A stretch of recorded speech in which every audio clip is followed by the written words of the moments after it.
Prime Minister Modi to hold important meeting to review preparations against upcoming Cyclone Tauktae. Top officials from government and NDMA to participate. IMD has warned about the cyclone turning into severe cyclonic storm in next 24 hours.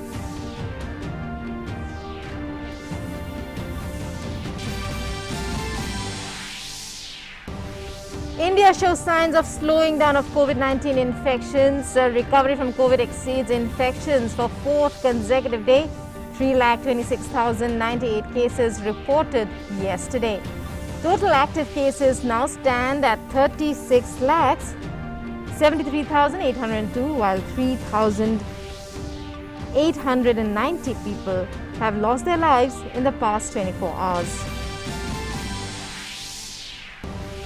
India crosses major landmark with more than 18 crore cumulative COVID-19 vaccine doses administered across the country, including over 11 lakh doses being administered yesterday. Cumulatively, over 42 lakh beneficiaries of age group 18 to 44 get their first dose, centered to provide around 192 lakh doses. Health Minister Dr. Harshvardhan to participate in a high-level meeting with health ministers of 4 major states including UP and Madhya Pradesh. COVID vaccination and management to be on top of the agenda.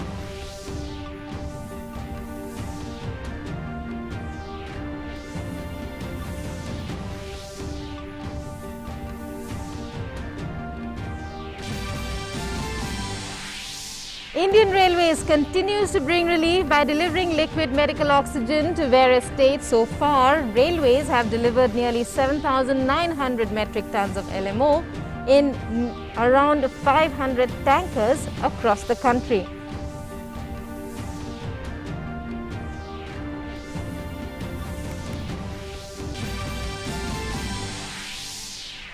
An inflow of foreign aid to combat COVID continues to be swiftly cleared, apportioned and sent to states and union territories. Over 10,000 oxygen concentrators, 12,000 oxygen cylinders, 19 oxygen generation plants, 6,400 ventilators and over 4.2 lakh remdesivir vials delivered so far.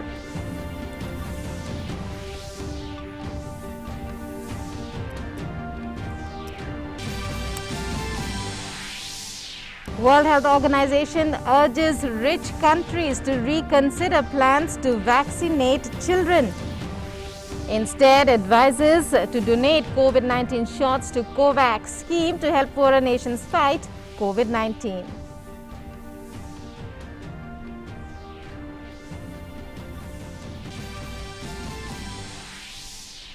Death toll rises as violence rocks Gaza, Israel. As the conflict enters fifth night, US and Arab diplomats seek end to violence through ceasefire and negotiations.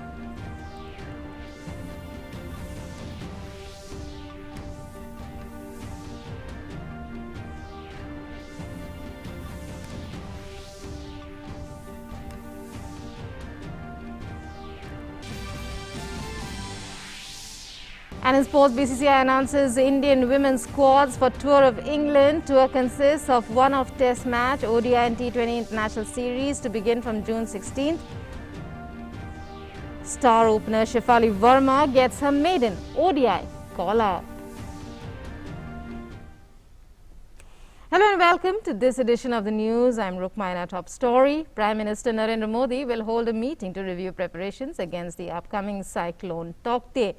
Senior officials from the government and National Disaster Management Authority will be present at the meeting.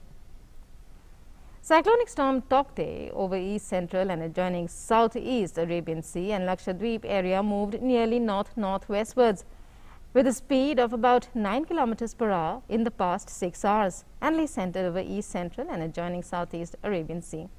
According to the Met Department, it is very likely to intensify further into a severe cyclonic storm in the next 12 hours and into a very severe cyclonic storm in the subsequent 12 hours. IMD has also predicted that the cyclone would hit the Gujarat coast by the 18th afternoon. Cyclone is likely to impact areas that include the coast of Kerala, Karnataka, Lakshadweep, Goa and Maharashtra. Earlier, the National Disaster Response Force officials assured they were well prepared for the hitting of the cyclone. And 53 teams had been committed, 24 teams pre-deployed. 29 teams on standby, ready for the 5 most vulnerable states. As Cyclone Tauktae moves further closer into the Indian West Coast, the Central Water Commission has issued an orange bulletin for Kerala and Tamil Nadu, predicting a severe flood situation in the 2 states. Meanwhile, heavy rains continue to lash Kerala as the cyclone nears the state's coast. The Met Department has predicted heavy to very heavy rainfall with strong winds in Kerala till the 16th of this month. Red alert has been issued in 5 districts. Widespread sea erosion has been reported in the coastal areas of the state. Electricity is disrupted in many places. People in coastal regions are being shifted to relief camps. District control rooms have been opened. National and state disaster response forces, naval and coast guards are coordinating the relief measures. Due to the adverse weather conditions expected over the Arabian Sea, flights to and from Chennai, Thiruvananthapuram, Kochi, Kannur, Bengaluru, Mumbai, Pune, Goa and Ahmedabad are likely to be impacted till the 17th of May.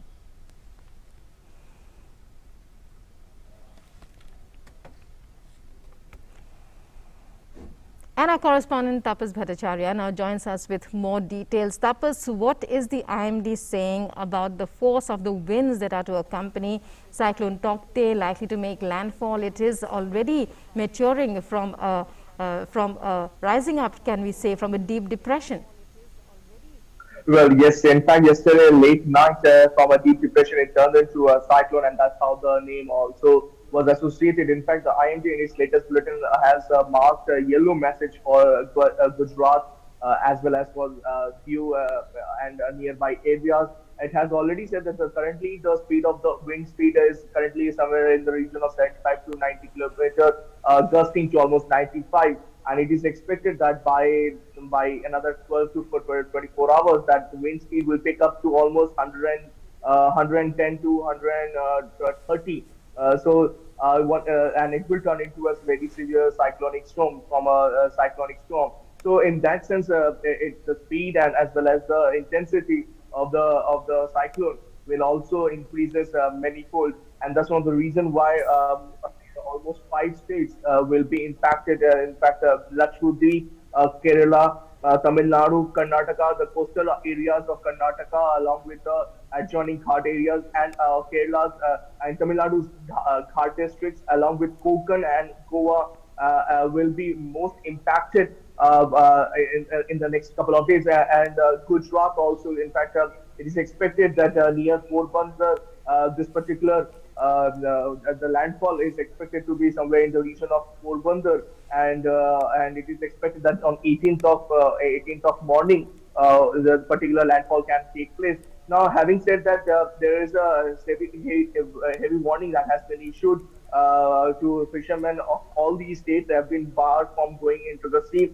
Also, we've been told that extensive detail have been given to into the Gujarat government. They have been told that places like Dwarka, Devbhoomi Dwarka, Kutch, Porbandar, Junagadh, Jamnagar, and some other districts near about them will be impacted, along with what you call Rajkot, Morbi districts, and Amreli. So all these districts will be have a major impact in this particular cyclone. And apart from that, we've been told that NDRF team have already been activated. They have been monitoring the situation. IMD's weather forecasting team has been working day and night to map the chart and to understand the severity of this particular cyclone. And as I said, that right now it is a cyclonic storm, and it is expected that in the next 24 hours it will turn into a very severe cyclonic storm. Rukma. And meanwhile, the administration is taking all steps in order to ensure that it is ready for any untoward incidents. We believe that in many coastal areas across the states most likely to be affected, people have been evacuated to safer areas. Relief camps have been set up. Take us through that. That's absolutely right, Rukma. That in fact all these areas, Tamil Nadu, Karnataka, along with Kerala, the low-lying area, especially the one which is the coastal areas, they have been evacuated.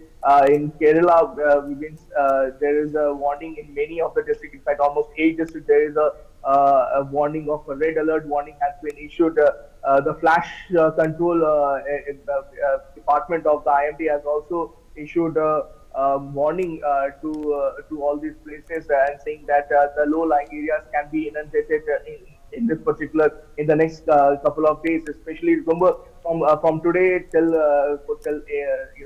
18 that when the cyclone will really be hitting the Gujarat coast, it will move from these particular states, and it is expected that as I said, the fishermen have been told they have been barred from going out in the sea, along with the fact that there is a briefing given to the places that in the coastal areas, the places where there is a thatched roof or there is a kacha makan that has already been there.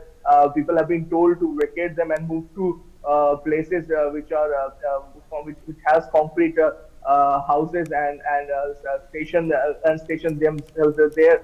So necessary precautions have been taken. The state machinery of these particular states have also swung into action to prevent any untoward incident. Gujarat has already been sounded a yellow alert so far, and it is expected that as the cyclone approaches the state, the alert will be updated as and when the severity will be there. We've been also told that all the districts that have earlier mentioned in Gujarat, including Porbandar, Dwarka, and other places, there is a massive relief operation that's already been started. The administration is leaving no stone unturned. In fact, it is expected that in a very short while, the Prime Minister will also have a close look at with most of the people, administrative people, along with the NDRF team, and to assess the situation of the impact of the cyclone, and hence it becomes even more important that these NDRF or the state disaster relief team prepare a roadmap, because IMD has already given a warning, a prior warning, and thus it will be up to the state machinery to vacate those places which are in the low-lying areas, especially in the coastal areas of this particular state. Right. The Prime Minister is also expected to hold a review meeting on preparations against the cyclone. We'll also be likely to hear more details about the preparations then, and how the centre is assisting the states that are most likely to be affected. Yes, absolutely, and one expects that number of NDRF teams will be pressed into the service, and they will be helping the state relief departments in their assessment. The first and foremost thing is to provide relief to the states which are already seeing a increase in the number of increase of rainfall activity, especially in Kerala, where, as I have mentioned, that almost 8 districts are sounded red or orange alert, and it is expected that many of the areas will have a situation where flash floods can take place. So the administration is keeping a close eye on the flash flood situation, so that there is no untoward incident that can take place, and they're monitoring the impact and the rainfall activity also in these particular places. Remember, most of the places that are spoken about are in the coastal areas and the low-lying areas, and it is expected that the roads, the electricity, as well as the basic infrastructure will be impacted with this particular cyclone as it embarks on its journey and becomes a very severe cyclonic storm. And thus the importance of the administration, the local administration, becomes even more important. The NDRF team is there to help them, to guide them, to assist them, but it becomes even more important for the local team to assess the situation and take proactive steps so that no untoward incident take place. Rukma. Well, thank you very much, Tapas, for joining us there, and for inputs. You keep your eyes on that story, even as Cyclone Tauktae gets ready, to it's moving westwards. You keep your eyes on that story. We'll be back with you throughout the day for more. And an update now on COVID-19 from across the country. India has reported over 3,26,000 new COVID-19 cases in the past 24 hours, while 3,53,299 recoveries were registered in the last 24 hours. It outnumbers India's daily new COVID cases for the fourth time in the last 5 days. The national recovery rate has improved to 83.83%. India's total active caseload has decreased to 36,73,802, now comprising 15.07% of the country's total positive cases. And moreover, we have crossed a major landmark by administering more than 18 crore doses of COVID-19 vaccine in the country so far. As per the latest data, 18 crore 4 lakh 57,579 vaccines have been administered across the country. Of these, 11 lakh 3,625 vaccines have been administered on Friday alone.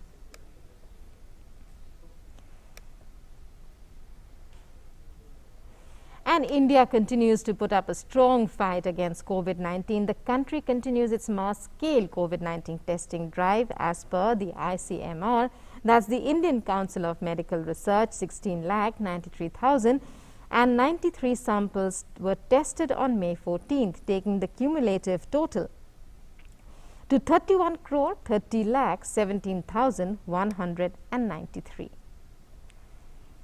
Union Health Minister Dr. Harshvardhan will be holding a high-level meeting today with health ministers of 4 states. Health ministers of Uttar Pradesh, Madhya Pradesh, Andhra Pradesh and Gujarat will hold virtual meetings with the Union Health Minister. COVID-19 situation, vaccination and management will be the top agenda of the meeting. The Indian Railways is continuously engaged in relief work, delivering liquid medical oxygen to various states. The railways have supplied nearly 7,900 metric tons of liquid medical oxygen in about 500 tankers across the country so far. Delhi received 120 metric tons oxygen via Oxygen Express from Tata Nagar on Friday. On the other hand, 9th Oxygen Express from Bokaro reached Bareilly, in which 49.64 tons of oxygen was transported through 3 tankers. This oxygen will be supplied to Bareilly, Shahjahanpur and Muradabad. One more Oxygen Express to Bengaluru has arrived from Kalinganagar with oxygen for COVID-19 patients in Karnataka. This was informed by Union Railways Minister on his Twitter handle. And foreign countries are continuously providing medical equipment to India in the fight against the COVID-19 pandemic. An aircraft carrying a consignment of 105 ventilators, 750,000 masks, respirators and other medical equipment arrived from Kazakhstan. This morning, MEA spokesperson has expressed gratitude to our strategic partner Kazakhstan for this support. Another aircraft carrying 29,021 vials of remdesivir gifted by US drug company Gilead Sciences arrived in Mumbai early this morning. The External Affairs Ministry appreciated the continuing support of the US drug maker to deal with the COVID situation in the country.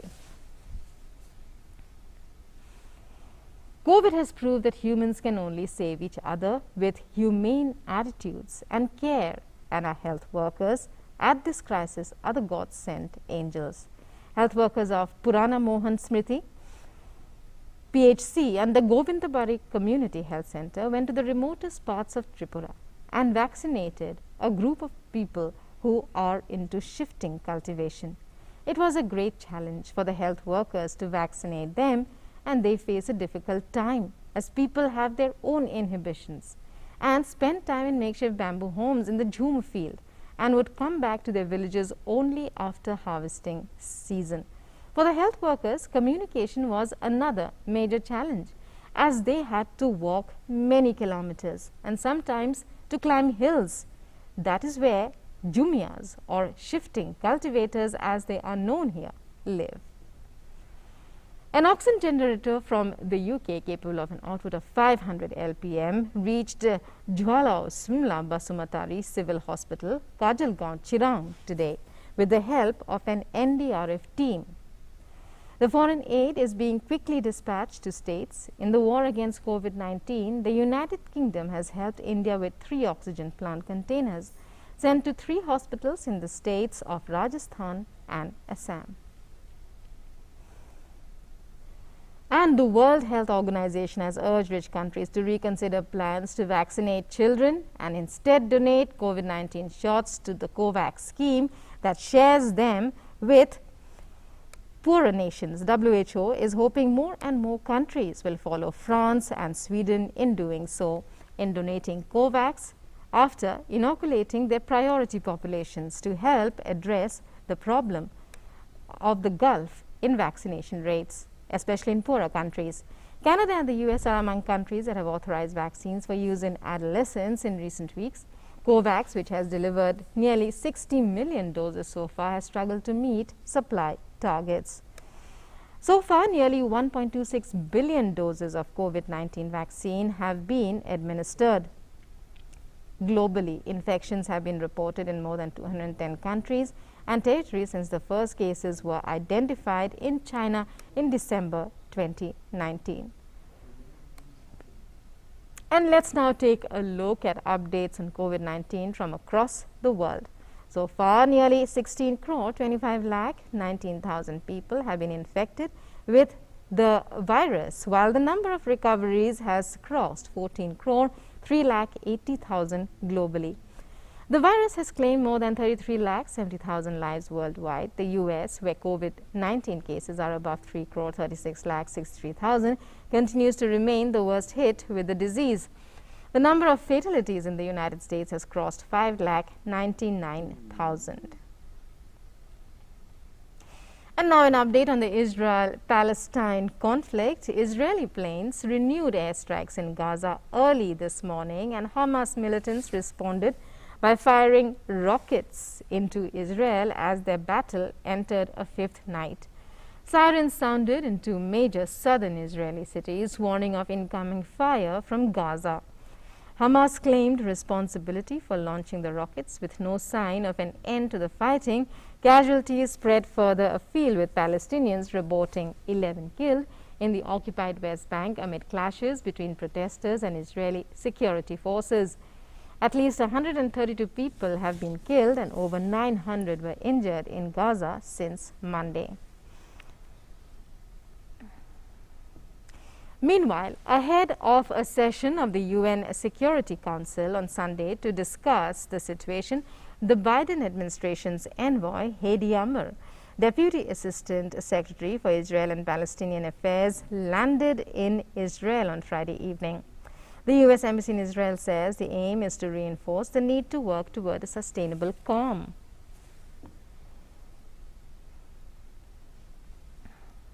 The Biden administration on Friday reiterated that it was working towards de-escalation of the Israeli-Palestinian conflict and a lasting peace in Gaza, and also said Israel had a right to self-defense. White House spokeswoman Jen Psaki said that the administration was focused on leveraging U.S. relationships in the region to end the crisis between Israel and the Islamist militant group Hamas diplomatically.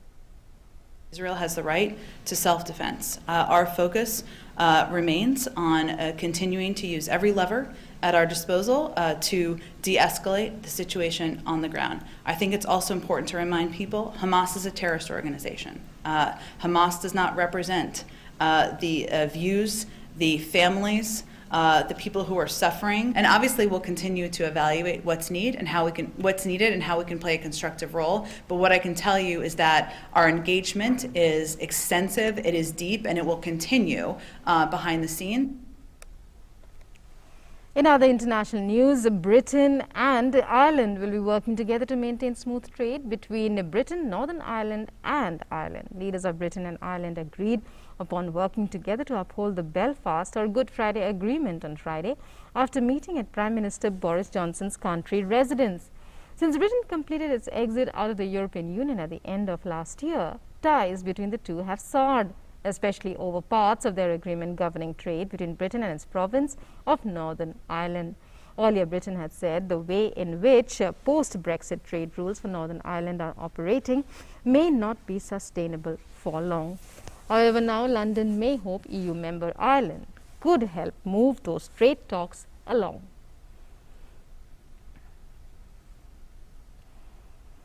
French President Emmanuel Macron and New Zealand Prime Minister Jacinda Ardern co-chaired a summit on battling extremist content on the internet. Macron and Ardern established the Christchurch call in 2019 as a response to a violent attack in Christchurch, urging world leaders and tech companies to take greater action against terrorism and online extremism. This year's summit comes following the death of French teacher Samuel Paty, who was beheaded outside his school in a Paris suburb in October 2020. Facebook, the world's largest social network with 2.7 billion users, consequently came under fire for failing to react quickly enough to the live stream, which lasted approximately 17 minutes, and for not doing enough to tackle extremism. France has also suffered a spate of attacks.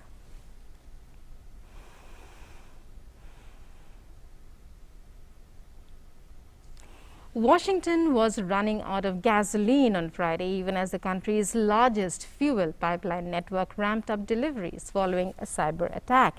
And U.S. officials assured motorists that supplies would return to normal soon.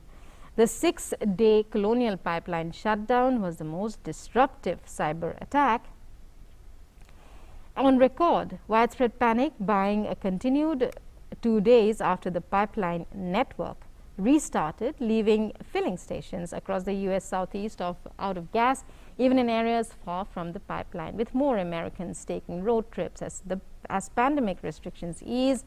Pump prices are at the highest in years, as politicians discussed legislation to improve cyber defenses. More gasoline stations shut down near them in the capital of the world's largest oil-consuming nation.